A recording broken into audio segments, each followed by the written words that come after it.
Olá pessoal, mais um Falando de Negócio. Hoje a gente vai trazer um colega de trabalho, tá? Um cientista político, professor, escritor, marqueteiro e mais um monte de coisa que ele faz na vida aí. E a gente fez questão de bater um papo voltado para o comportamento humano, mas não ignorando a questão do marketing político e marketing eleitoral, que é uma das principais especialidades desse profissional que a gente está aqui no estúdio. Estou falando de Gilberto Musso. Seja muito bem-vindo, Gilberto. E a gente sabe que você tem um carinho todo especial por Roraima.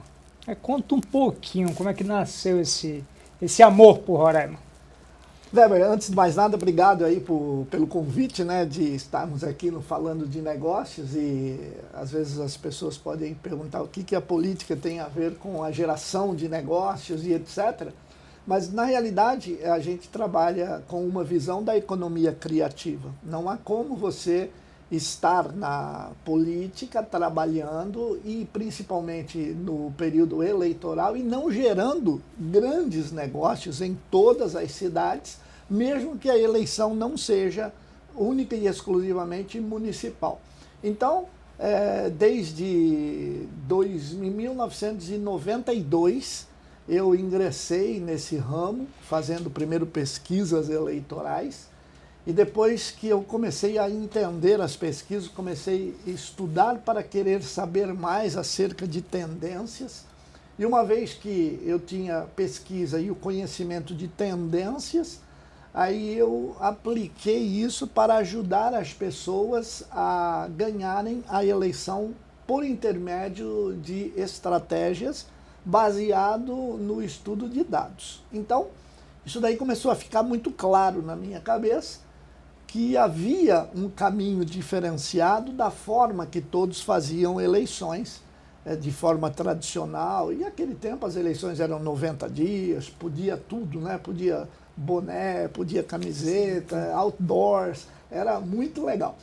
E aí, a partir do momento em que eu ampliei esse conhecimento, eu resolvi também compartilhar esse conhecimento por intermédio de palestras.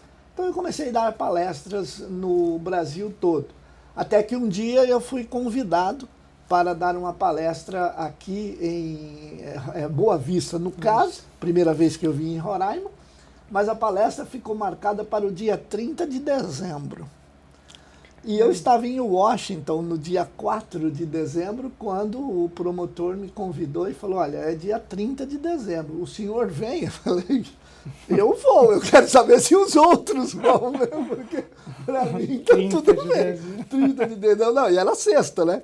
Tipo assim, sexta, aí sábado 31, Réveillon, domingo, todo mundo ia emendar na minha cabeça, né? Ele disse, não, pode vir que o nosso grupo aqui é firme e se está convidado, o convite foi feito. Bom, tanto que foi muito bacana, então eu acabei conhecendo o Estado e obviamente não é difícil de a gente ver o progresso, vislumbrar um desenvolvimento, assim como outras cidades e outros estados que começaram nesse desenvolvimento sem parar até hoje, ganhando prêmios e dando demonstrações de ampliação de PIB, enfim. Então, a gente conseguiu enxergar que muitas oportunidades no Brasil, elas se dão pelo início de um trabalho político, depois vai para um trabalho eleitoral, que política e eleição não tem nada a ver uma coisa com a outra. Exatamente. E aí, quando chega o momento do período eleitoral, começam a geração de negócios, né? Chega a algumas cidades até não ter mão de obra a ser contratada. Fornecedores que, se você não tiver a malícia do início do trabalho e já dizer para alguns fornecedores que você precisará de um grande volume de materiais, etc., para eles se prepararem na matéria-prima, enfim. Então, assim, é um fator que mostra que Roraima é um dos estados top, Mato Grosso do Sul, Santa Catarina, Minas Gerais, nós temos lá 863 municípios. A eleição de lá é mais ou menos como uma eleição presidencial na França. Então, acontece que são formas diferentes de fazer eleição, que vamos supor, a própria condução do candidato, a locomoção, tem que ter uma estrutura. Se o candidato quiser realmente fazer um trabalho, ele tem que ter uma estrutura muito grande. Alguns estados a estrada não ajuda, não chega até o local. Ponto, né? Existiram pessoas que já perderam eleição porque pegaram uma boiada de fasto. Você sabe o que é isso? Não. É assim, de uma cidade para outra, você se locomove de carro, principalmente em eleições para deputado estadual, federal, ele vai fazendo já marca uma região e vai cumprindo a agenda nas cidades. E aí você segue para uma cidade e essa cidade é um caminho razoavelmente pequeno, às vezes de terra, tudo. E no dia da eleição, os eleitores também são obrigados a entrarem nessa estrada e se locomover. Se você pegar uma boiada de fasto, os eleitores não chegam a tempo na urna. Por que que acontece isso? Porque quando você pega uma boiada de frente e você está de carro, os bois abrem o caminho porque eles estão vendo o carro. De costas eles não veem. Então não abre o caminho de jeito nenhum. Então, isso é um exemplo que a gente dá, né, para você entender como é que a coisa é tão assim mutável, tão peculiar de cada região, tão diferente de setores que a gente vive. Você faz uma eleição em São Paulo, você pega uma pista dupla de 600 quilômetros, entendeu? Então você vai de Santa Fé do Sul a São Paulo, pista dupla, e acabou. E outros lugares tem as boiadas. Nem pista tem, né? Nem pista tem. Exatamente. Então, aí eu passei por Roraima, passei por Alagoas, um estado também onde a política é muito forte, Minas Gerais. Bom, assim, não há estado no Brasil que eu ainda não fui para ministrar uma palestra. E há estados que têm os seus diferenciais críticos, outros um pouco mais confortáveis.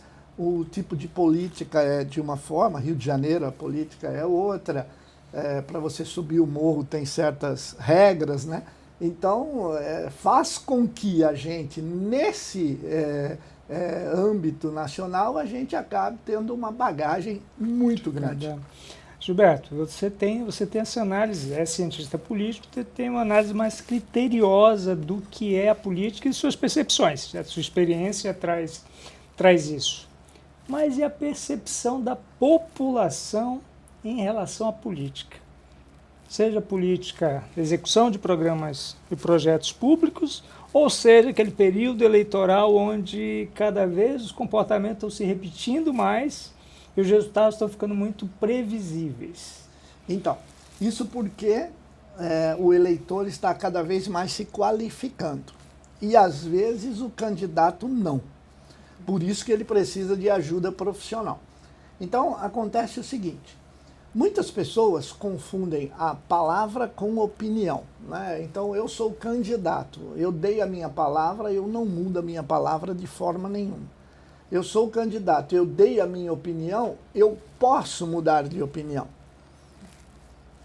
Normal. Você, como consumidor, você tem a opinião de que o carro A é maravilhoso, você compra o carro, você muda de opinião. Não é tão bom assim, né? Então, você pode mudar de opinião. A palavra no meio político você não pode mudar, porque é exatamente isso que te acaba cerceando novas parcerias. O eleitor, ele já entendeu isso. E também o eleitor sabe exatamente que de tudo que os candidatos prometem, pouco eles vão cumprir. Então existem cidades aí que, por exemplo, o governador Geraldo Alckmin, no seu último mandato, ele ganhou uma eleição sem plano de governo. Sem plano de governo. Outros não cumpriram 20%, 30%, 40% do plano e está tudo bem, ninguém cobra isso. Porque o eleitor já está acostumado a entender que essas promessas, elas são não só mirabolantes, como não dá tempo de fazer com que ela seja cumprida. Um outro exemplo é a destinação de verba de deputados, por exemplo. O deputado ele destina R$200 mil para uma Santa Casa, que é o que mais acontece. Ele destinou, ele divulga. Olha, eu acabei de destinar 200 mil. Olha, este semestre eu destinei R$2 milhões para as Santa Casas do Estado. Show de bola. Agora, vai lá e vê se o dinheiro chegou lá. Não chegou e não chegará enquanto, por exemplo, eu estou falando de Santa Casa, mas pode ser qualquer instituição. Eles não têm os documentos regularizados. Às vezes ele está devendo um imposto. Às vezes ele está... Não pode contrair, ele não pode fazer convênio nenhum. Só que foi divulgado, entendeu? O deputado lá, ele destinou 2 milhões. Ele é bacana. Só que o que chegou mesmo na ponta foi 250 mil, por exemplo. Então, quando o eleitor olha aquilo e fala, pô, mas o cara fez isso, ele destinou para a Santa Casa, mas a Santa Casa continua do mesmo jeito, o atendimento médico é do mesmo jeito, não melhorou nada e tal. Então, isso daí acaba sendo positivo para o político e negativo para a população. E a população começa a entender isso daí. Por quê? Porque a horizontalização da comunicação pelas redes sociais faz com que cada um tenha acesso a informações que pela mídia tradicional não teria. Então é um problema que o cara já grava um vídeo e já põe no ar. Nós tivemos o exemplo do avião, da janela, né? Da criança que não pôde ir para a janela do avião. Aquilo lá atingiu milhões de pessoas, né? E é uma coisa que se... Virou matéria do Fantástico. Virou matéria, exatamente, pautou uma revista eletrônica, enfim. Então, são situações que hoje o eleitor está, da mesma forma, podendo conversar e cobrar o candidato no mesmo nível, ou o seu político, ou a quem ele votou. Mas, só para completar... O problema maior é que, como o voto é muito emocional, as pessoas não lembram quem são seus candidatos, entendeu? Então, se você perguntar hoje, olha, quem você votou para deputado estadual na eleição passada, muitas pessoas terão dificuldades. Outros não. Não, eu votei no fulano de tal. Mas aí o cenário é o seguinte, nós temos 33% de pessoas que vivem a política, almoçam e jantam a política 24 horas por dia. 33% se envolvem na eleição, vamos dizer assim, no período que vai começar o período eleitoral de março para frente. Eu sou líder, eu vou apoiar você, eu vou colocar o meu carro na campanha. Então, começa de março até o dia da eleição um engajamento de 33% das pessoas. E os outros 33% nem sabem que vai ter eleição, não sabem em quem vão votar, não têm a menor ideia. Se você falar para eles, mas de novo tem eleição, né? Porque eles são totalmente alienados a esse tipo de atividade, porque o cara vive a família, ele tem os negócios dele, às vezes é um empresário que pouco se preocupa com o meio político, não depende do meio político, é um empresário que toca a sua vida de boa. Então, essas pessoas, elas se engajarem na eleição, será meio que nos 15 últimos dias. Então, essas pessoas, elas estão fora. Agora, as outras começam a debater, começam a se especializar. Mas precisaria que todos se envolvessem mais e precisaria que todos cobrassem mais. Porque não é o deputado A, o senador B, ou o governador C que são ruins. É que a população escolheu a ele e por essa escolha agora está aí o resultado para quem quiser averiguar. Agora, vai lá e cobra, também não vai. Então, fica um cenário assim de estímulo para as pessoas irem às urnas a cada 4 anos. Depois você é esquecido do cenário, depois você é lembrado de novo. Ô, amigão, como vai o seu pai? O meu pai morreu, né? Não, morreu para você, né? Para mim ele está vivo na memória. Então a gente tem um perfil, o Gilberto, de um eleitor que cada vez menos se importa com as propostas. Porque na realidade a gente nota um grande debate direita e esquerda, compartilhamentos e etc. nas redes sociais, xingamentos, mas são dois clusters só. O resto só observa. Então você pode ter, por exemplo, você pode ter 25% de que é contra, 25% que é a favor. Não vou nem falar se é direita ou esquerda. Vamos dizer que é a contra ou a favor. Isso, lado A e lado B. Pronto. Os outros 50%, eles olham, prestam atenção, absorvem a mensagem, mas não dão opinião. Eles não curtem, não compartilham, não dão a cara. Então você não sabe o que essas pessoas estão pensando. Esse é o desafio do nosso trabalho. É buscar aquele silencioso que só vai se manifestar lá na frente, mas ele já possivelmente tem uma opinião formada, possivelmente ele pode ser levado vamos dizer assim, à decisão por força da própria emoção da eleição.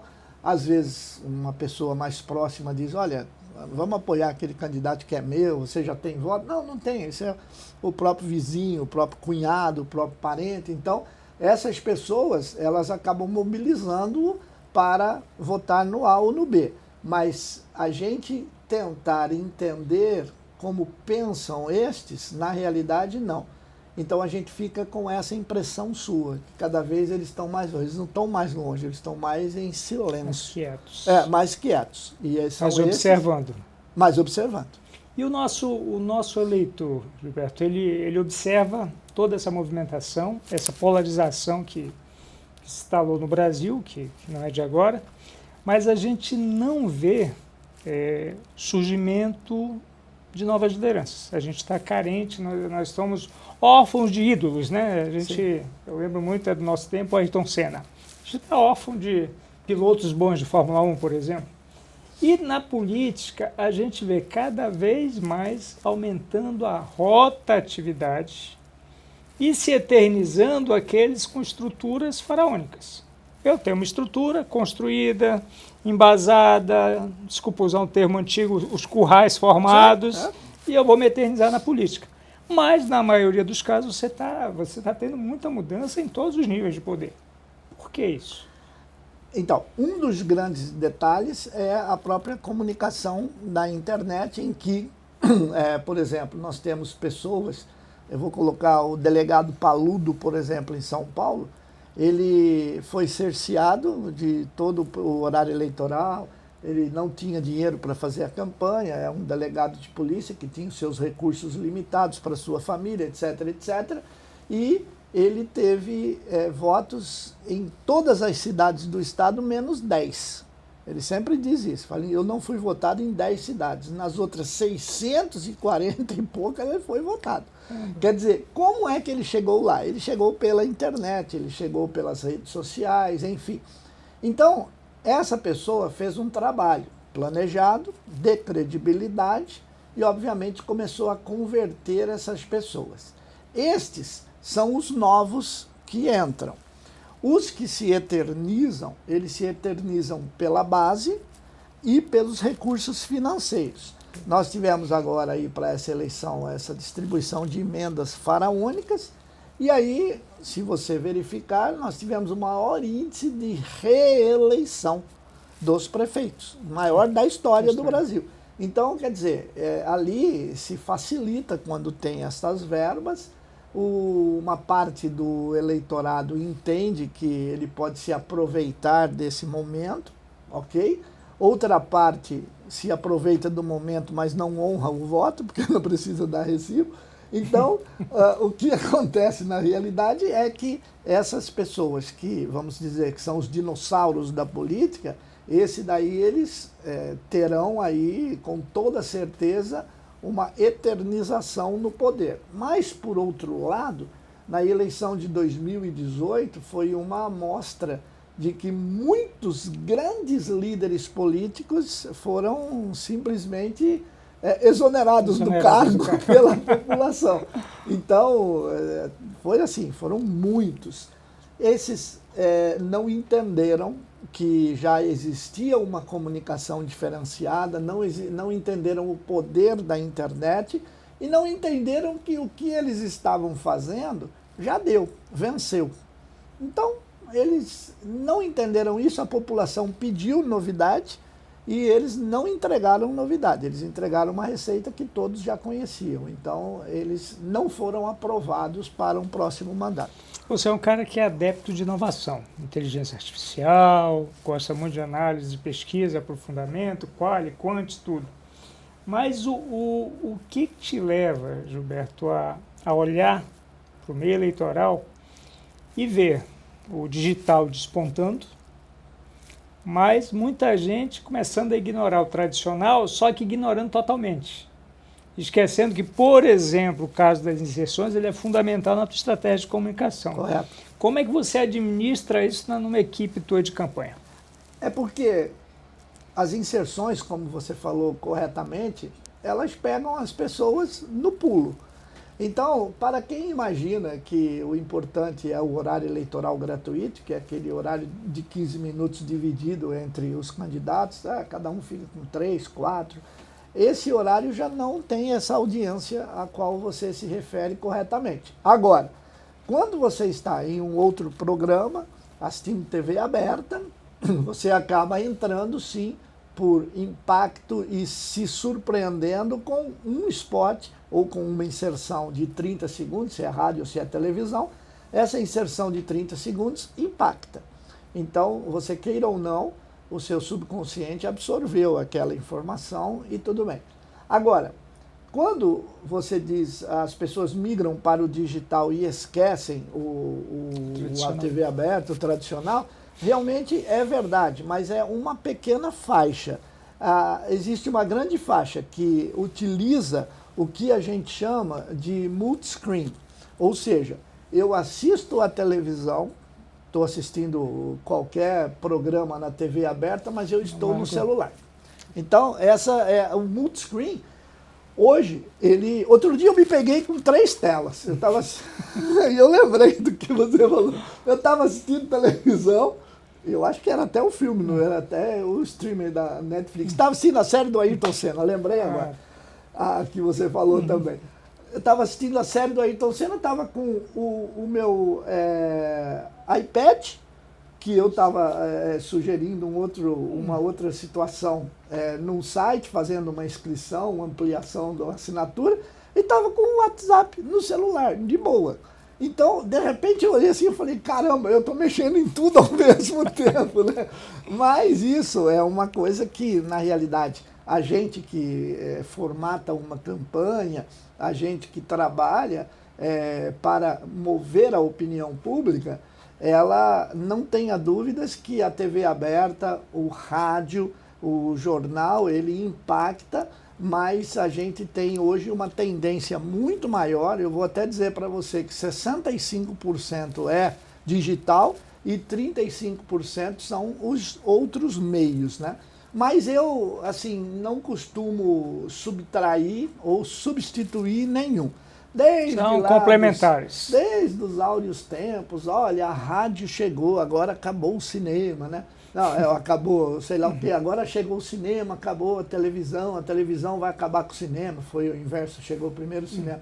Aí depois vem a televisão, vai acabar, não vai acabar com nada, ninguém vai, é tudo um pouco mais, tudo é adicionado, né? E você acaba arrumando tempo para tudo, né? Antigamente você ia no banheiro, você levava uma revista impressa, ou já estava no banheiro, né? Tem negócio no banheiro que tinha 4, 5 revistas. Hoje, né, a pessoa leva o celular, né? Quem não levar o celular no banheiro não está muito confortável. Então, só que a revista não deixou. Eu estive agora fora do Brasil e eu até estava com a minha esposa e eu comentei com ela. A gente estava na Espanha. Eu falei, você vê a quantidade de bancas de jornal e revistas que tem aqui? Assim, tipo, cada esquina, sei lá, cada 3 quarteirões tinha uma banca. Hoje não existe mais isso. E eu te falo isso porque o meu primeiro emprego foi numa banca de jornal. Então eu gosto da banca de jornal. Eu tenho muito, né? Então, carinho. Eu tenho muito carinho. E eu olhei assim e falei, nossa, mas aqui tem muita banca de jornal, né? E a banca de jornal foi porque eu gostava de jogar bola e era goleiro do Santo André, que eu nasci em Santo André. E aí eu repeti de ano por causa da bola, 6ª série. Aí o meu pai foi no cara da banca lá da esquina de casa, falou assim, quanto que custa para o meu filho trabalhar aqui? E aí ele pagava pro cara lá, sei lá. Mas eu acabei ficando 2 anos lá, que foi a melhor coisa da minha vida. Eu aprendi a gostar de ler, porque naquele tempo tinha Conhecer, que vinha em fascículos semanais, né? Você juntava 20 e aí você mandava encadernar, mas a coleção era 30 volumes, né? A grande enciclopédia médica, Ler e Saber. Então, eu comecei a pegar o gosto da leitura, porque eu ficava lá na banca, não tinha o que fazer, né? Não tinha televisão, não tinha rádio, não tinha nada. Então, eu lia bastante. Minto, rádio tinha, no radinho a pilha. Mas aí eu fui entrevistado pelo Diário do Grande ABC um dia. Eles me entrevistaram, um jornal muito grande lá da região do ABC. E aí a menina terminou a entrevista, a repórter, e ela disse para mim, qual é o crédito que você quer que coloque aqui, né? Cientista político, mestre, não sei o que lá. Falei, coloca entregador do jornal do Diário do Grande ABC. A menina olhou para mim e disse, como? Eu falei, então, esse jornal que você está trabalhando, que você estava entrevistando, eu já entreguei ele por mais de 2 anos, de casa em casa. Né? Aí eu contei a história para ela, mas é muito interessante. Então, o que eu quero dizer com isso? Essas mídias, essas são tradicionais, tem pessoas que começam a substituir e outras não chegam nem a conhecer, infelizmente, né? Mas, por exemplo, eu vim para cá agora no voo, eu estava lendo um livro no iPad. Beleza, eu leio, tal, tá legal, mas eu pegar um livro impresso na mão, não. Às vezes, quando eu vou lançar o livro, aí a editora fala, né, quanto que vai pro digital também e tal? Vai, mas eu quero impresso também, porque nada como pegar o livro impresso. É a mesma coisa do olho no olho, né? Não vai, exatamente. Então eu gosto muito, eu acho que as pessoas, elas não devem substituir a mídia, tem que entender que você sempre adiciona uma à outra. Gilberto, você como um cara que hoje é reconhecidamente, né, notado, convidado para fazer campanhas pelo Brasil, né? Não sei se você gosta do termo marqueteiro, tem uns que não gostam, outros gostam. A nossa associação, não cortando a sua pergunta, né? A ABCOP, Associação Brasileira dos Consultores Políticos, pelo saudoso Maianelli, aboliu ele aboliu. Ele falou assim, olha, ou chamam você de marketólogo, que eu acho mais feio do que marqueteiro, ou senão você escolhe outra coisa, né? Eu não gosto nem de um e nem de outro. Mesmo porque eu sou formado em marketing, eu tenho 4 pós-graduações e agora mestre em ciências políticas, que eu me formei na Espanha. Então, eu prefiro consultor político, tá bacana. Então, você como consultor político, assessorando dezenas de políticos pelo Brasil, definindo rumos, porque resultado de eleição define rumo de cidade, de estado. Qual é a mensagem que você passaria para os profissionais que estão, de repente, buscando essa área, não esquecendo o lado da responsabilidade com o resultado? Não é ganhar ou perder a eleição. É apresentar um produto que esteja de acordo com as expectativas de uma população que pede muito pouco e recebe cada vez menos. Bom, essa pergunta sua é a melhor de todas do ano, porque eu sou uma pessoa que eu não gosto muito de participar de entrevista, você sabe. Só que eu zelo pela ética, é a maior de todas, não tem conversa. Às vezes você perde um grande contrato, como eu tenho meu parceiro, Marquinhos, que a gente faz alguns projetos juntos e outros não, mas tanto eu como ele, nós temos essa questão. Olha, não é por causa de dinheiro, não é por causa de um valor médio, um valor máximo. mas você tem que sempre dar o recado para o candidato que você é uma pessoa que você está lá para orientá-lo a fazer o certo, o correto. E eu sou uma pessoa que, assim, a minha vida é um livro aberto. Eu não tenho nada de errado em termos de tentar colocar aqui para ganhar lá na frente, aquelas armações. Não, pô, o cara, ele fez isso, foi um negócio. Não, não é nada disso. Eu faço exatamente o que é ético e a gente trabalha com a opinião pública. Então, para quem não sabe trabalhar com a opinião pública, e na realidade, quando a gente fala opinião pública, não é formar a opinião pública, é mobilizar, porque não dá tempo de formar. A formação da opinião pública ela depende de um monte de coisas e de um tempo um pouco maior.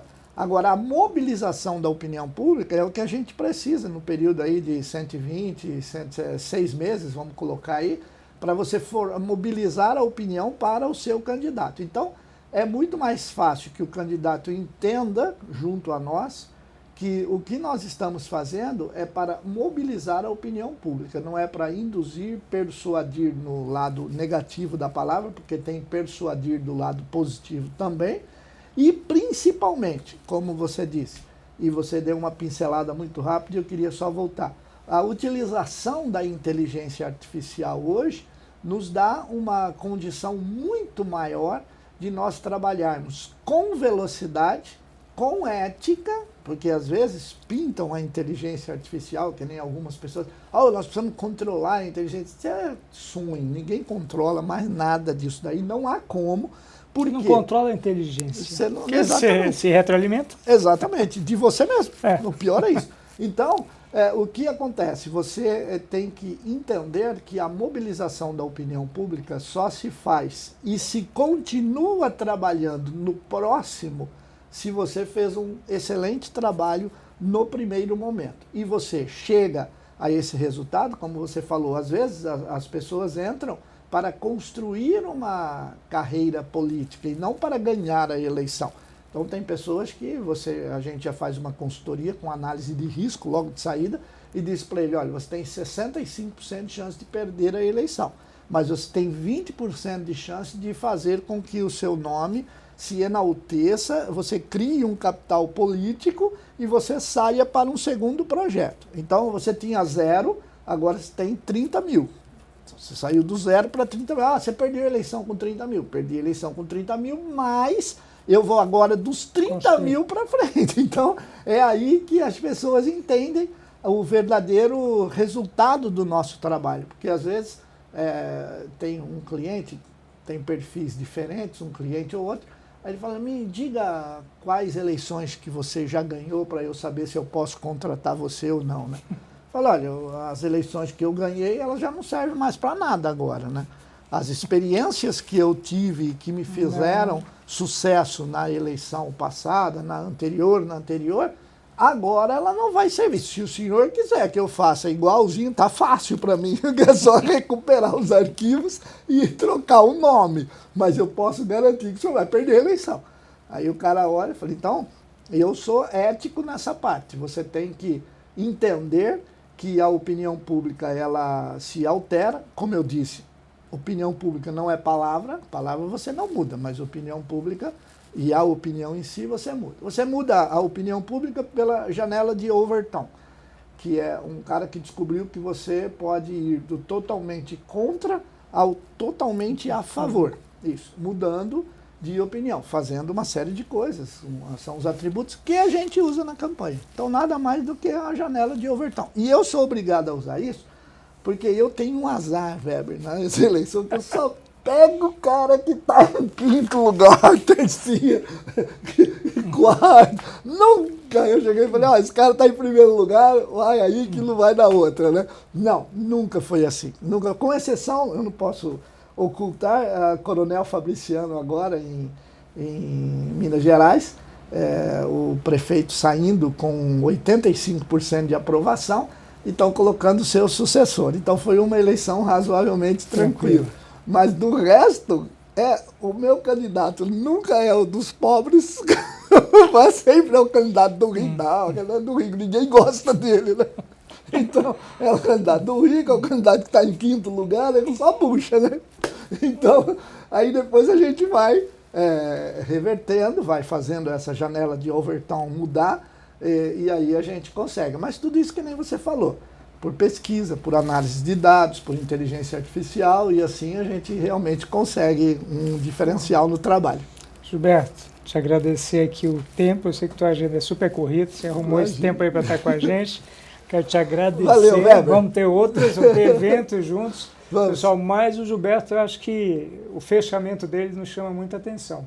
A questão do marqueteiro, do marketólogo, do cientista político, o nome que você queira escolher, né, ele tem que estar embasado, tem que estar muito bem fundamentado nos seus princípios éticos. Isso. A gente trabalha para a grande massa. O eleitor é uma grande massa. E por uma questão de respeito, a gente não deve brincar com a massa. Já chega de gente que brinca com a população. Então, o nosso trabalho é oferecer o melhor produto, com as melhores características, para que você tenha benefício de verdade na ponta e possa se orgulhar do seu voto. Agora, não se omita, não fique entre só os 50% observadores, participe, cobre, critique e faça valer seu direito. O voto é um direito constitucional, pratique. Até a próxima segunda. Obrigado, pessoal. Obrigado.